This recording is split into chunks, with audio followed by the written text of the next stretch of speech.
up, you beautiful bastards? Welcome back to the Philip DeFranco Show, and today's show starts with the question of why is there such a big concerted effort right now to ban books in the United States? Right, obviously this question and news, it stems from last week. It was widely reported that a school board in Tennessee voted to ban Maus, a graphic novel about the Holocaust. And more specifically, it's a Pulitzer Prize-winning book that tells the story of author Art Spiegelman interviewing his father about being a Polish Jew and a Holocaust survivor. And the book, which depicts Jews as mice and Nazis as cats, has remained highly popular since its publication in 1980, especially as a tool to teach younger audiences about the Holocaust. But earlier this month, the 10-member board in McMinn County voted to remove Maus from its 8th grade language arts curriculum. This because they said it included 8 minor curse words like damn and a picture of a naked female mouse. And notably here, while the board made this decision so quietly that even though they voted to remove the book on January 10th, this move wasn't widely reported until last week when it absolutely exploded in the media, with Spiegelman himself saying he didn't even learn that his book had been banned until Wednesday, literally the day before Holocaust Remembrance Day. And unsurprisingly, this news prompted a ton of backlash from free speech advocates, Jewish organizations, and others. This including Spiegelman himself, who has spoken widely about the ban over the past week. And while he's made a lot of very powerful remarks, his most notable on the subject focus around what this move represents more broadly, with him saying that the Tennessee School Board's decision is by no means a one-off, adding it's part of a continuum and just a harbinger of things to come. The control of people's thoughts is essential to all of this. And adding that these efforts are part of an intentional and strategic effort to limit what people can learn and what they can understand and think about. With him going on to say that, quote, at least one part of our political spectrum seems to be very enthusiastic about banning books, and adding, this is a red alert. It's not just how dare they deny the Holocaust, they'll deny anything. And that comment is in reference to the incredibly alarming and rapidly growing attempts to ban books in schools that have been driven by conservative parents, advocacy groups, and lawmakers. In fact, according to the American Library Association, efforts to ban school library books were 67% higher in September of 2021 than the year before, with the organization saying in a preliminary report that last fall it received an unprecedented number of reported attempts to ban books. But educators and librarians say it's not just the frequency of book bans that have changed, but also the kinds of books that conservatives want to be removed. They're saying that in the past, books have been banned with the intention of protecting children from inappropriate sexual content or offensive language. Schools have also removed books that present religion in a way that some Christians disapprove of, or ones that contain witchcraft like Harry Potter, which has been one of the most commonly banned books. But recently, most of the books that people are trying to ban center around LGBTQ issues and race, with reports saying that many conservatives have targeted the books under the pretense that they teach so-called critical race theory, but the vast majority of those texts were just written by people of color, specifically Black authors, and focus on their communities and experiences. And these efforts have only continued to grow as politicians continue to politicize so-called critical race theory for political gain because it teaches that one group acted as an oppressor and another was a victim. Even though, as we talked about extensively last week, CRT isn't even taught in most primary schools, and what people are actually pushing to be removed is basic history lessons about subjects like slavery. With a free speech expert telling the New York Times, many of these groups leading these efforts have basically taken lists of books intended to promote more diverse reading material and argued that all of them should be banned. And so with these trends, many have argued that the McMinn County School Board didn't ban Maus because of a couple of odd dams and a naked mouse, but because they wanted to censor the subject matter. But ironically, it seems like the ban of Maus has actually had the opposite effect, right? The Streisand effect. Since last week, sales of Maus have absolutely skyrocketed. I mean, some booksellers are just giving away the graphic novel for free. Also, as of recording, 3 different editions of the book were in the top 10 books on Amazon, with 2 of them ranking 2nd and 3rd, which is a drastic change because according to reports, none of the versions of the book were even in the top 1,000 bestsellers early last week, which also isn't actually surprising. Spiegelman himself noting that there is past precedent for this and telling reporters the school board could have checked with their book banning predecessor, Russian President Vladimir Putin. He made the Russian edition of Maus illegal in 2015 under the guise that this was because he was banning swastikas, and the small publisher sold out immediately and had to reprint repeatedly. But ultimately, that is where we are with this story right now, though it does appear that the book banning trend will continue. So with that, I want to pass the question up to you. What do you make of all this? What are your thoughts? I mean, personally, I'm very concerned, though thank you to the McMinn County Board for giving me a new book to add to my reading list. This was one I missed out on. But yeah, whether you disagree or you agree with me, I'd love to know. Personally, I'm of the mindset that when we start just removing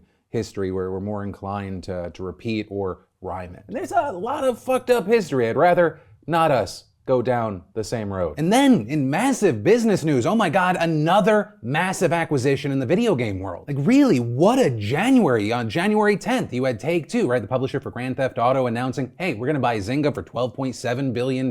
Then, just 8 days later, January 18th, we learned Activision Blizzard's gonna be bought by Microsoft for $68.7 billion. And now, today, while the lowest in the number of dollars, but still massive news, Sony announced they plan to acquire the creators of Destiny and the original Halo games, Bungie. Reportedly, their buying Bungie for $3.6 billion, and if you play Destiny 2, do not fret. Literally, one of the first statements made is that Destiny 2 will remain multi-platform with crossplay. Right, so with this, seemingly Sony trying to keep Microsoft from nipping at its heels, like we talked about last time, as far as the biggest players in the gaming space, you have Tencent, Sony, and Microsoft. And while this Bungie acquisition is obviously much smaller than Activision Blizzard, it's still massive and important. It just shows the further and rapid consolidation we're seeing in the gaming space. And while the cynical gamer in me is like very wary about this, worried about in the future, this is just gonna lead to more and more platform exclusives, but the hopeful gamer in me is that yes, they stay true to their word, this is all about multi-platform, and it's really about just making their offerings better in like Xbox Game Pass or PlayStation Plus. Because that world, yes, while not perfect and there are reasons to complain about certain things, far more advantageous for the gamers. But from that, I want to take a second to thank the fantastic sponsor of today's show, Ridge. You know, I've had a Ridge wallet before they even became a sponsor, though this is my newest one. And I love that Ridge is a minimalist front pocket wallet that's slim, RFID blocking, and comes with a lifetime guarantee. I mean, face it, other wallets can get bulky. Receipts, hotel room keys, empty gift cards, cash, those old school leather bifolds that men used to do, they're just not practical for modern men and women. And the Ridge helps you carry less, but always what you need. It comes in titanium, carbon fiber, and aluminum, and on top of that, there are tons of different styles and colors to choose from, making it the perfect gift for anyone in your life. And its awesome sleek design has to be what I love most. It has two metal plates bound together by a durable elastic band, so it's easy to get in what you want, out what you need. So what are you waiting for? Head on over to ridge.com/DeFranco and make sure you use code DeFranco to get 10% off site-wide today. And then the story that just keeps on keeping on. Let's talk about updates to this ongoing situation involving Joe Rogan, Spotify, and misinformation. So the last time we talked about this, Neil Young had asked his representatives to have his music pulled from Spotify over vaccine misinformation on the platform, with him specifically citing Joe Rogan. And since then, a ton has happened. Spotify ended up pulling Neil Young's catalog and released a statement saying they have a great responsibility in balancing both safety for listeners and freedom for creators, and claiming we have detailed content policies in place, and we've removed over 20,000 podcast episodes related to COVID-19 since the start of the pandemic. We regret Neil's decision to remove his music from Spotify, but hope to welcome him back soon. We also had a number of critics immediately pushing back on that statement, saying if true, it's great that you removed over 20,000 podcast episodes that were spreading COVID-19 misinformation, but what about the thing that is getting millions, if not tens of millions of views that you paid $100 million to exclusively bring to your platform? But it didn't stop there. We saw other artists speaking up. Joni Mitchell and Bruce Springsteen's guitarist Nils Lofgren also requesting that their music be removed from Spotify. Also, while not saying that it is the specific reason it happened, Spotify has also lost $2 billion in market value over the 3 days following Neil exiting the streaming service. And so now the biggest updates is that Spotify and Joe Rogan have now addressed the situation. Yesterday, Spotify CEO Daniel Ek released an open letter about the company's rules and approach regarding COVID-19, saying we know we have a critical role to play in supporting creator expression while balancing it with the safety of our users. In that role, it is important to me that we don't take on the position of being content censor while also making sure that there are rules in place and consequences for those who violate them. Also saying that while the company has had policies in place about misinformation, it's not been transparent about them. And continuing, based on the feedback over the last several weeks, it's become clear to me that we have an obligation to do more to provide balance and access to widely accepted information from the medical and scientific communities guiding us through this unprecedented time. And so with that, the company announced 3 steps to address concerns. The first simply being the publication of its platform rules. Secondly, saying they'll add a content advisory to any podcast episode that discusses COVID, and the advisory will direct listeners to Spotify's COVID hub. And finally, saying the company will also begin testing ways to highlight their rules to creators to raise awareness and help creators understand what is acceptable and what they should be held accountable for when it comes to their content. As far as Joe Rogan, he posted a video to Instagram responding to the controversy. It starts with him citing that people took issue with 2 specific episodes of his show that included interviews with controversial scientific figures, Dr. Robert Malone and Dr. Peter McCullough. And while it is true that those episodes in particular did have a massive spotlight on them, they did ignite backlash, it is also worth noting that criticisms that Joe Rogan promotes vaccine misinformation extend way past just those 2 episodes. Right? He has faced backlash for a variety of other things that he has said regarding COVID-19 over a long period of time. But also when it came to those 2 guests, Rogan said, I wanted to hear what their opinion is. I had them on, and because of that, those episodes in particular, those episodes were labeled as being dangerous. They had dangerous misinformation in them. The problem I have with the term misinformation, especially today, is that many of the things that we thought of as misinformation just a short while ago are now accepted as fact. Now, regarding that section in the video as a whole, we saw a lot of people supporting Joe Rogan, a lot of blue check marks, including people like The Rock. But also at the same time, we saw a lot of people pushing back and criticizing the statement that many of the things that we thought as misinformation just a short while ago are now accepted as fact. With those people saying yes for some things, but not for a number of the things that you're talking about. With people pointing to an example that Rogan tried to make in the video. Like, for instance, 8 months ago, if you said, if you get vaccinated, you can still catch COVID and you can still spread COVID, you would be removed from social media. They would ban you from certain platforms.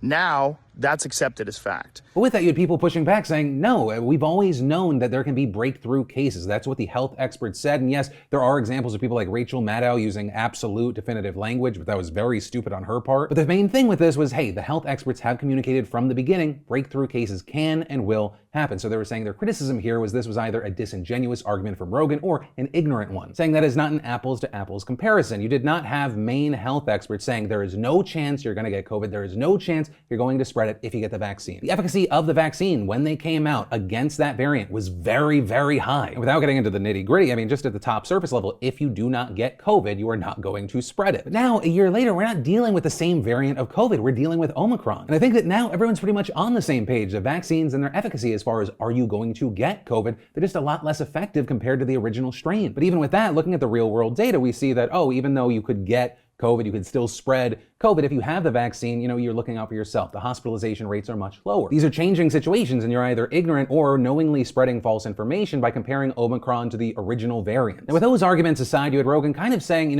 what I do, yes, it's flawed. I'm human. I'm flawed. What I'm trying to do is just sit down and talk with people of different beliefs. Saying, for example, when he invited Dr. Malone and Dr. McCullough on to hear their opinions, he doesn't know if they were right and added, I don't know because I'm not a doctor. I'm not a scientist. I'm just a person who sits down and talks to people and has conversations with them. Do I get things wrong? Absolutely, I get things wrong, but I try to correct them. With Rogan also echoing support for Spotify's decision to include disclaimers before podcast episodes about COVID-19, and saying that if an expert has an opinion contradictory to what is widely accepted, that should be noted. With Rogan also outlining steps that he might take himself, saying, if there's anything that I've done that I could do better is have more experts with differing opinions right after I have the controversial ones. I would most certainly be open to doing that. With him also thanking Spotify and his fans, also apologizing to Spotify for them having to deal with this. Again, I'm not trying to promote misinformation. I'm not trying to be controversial.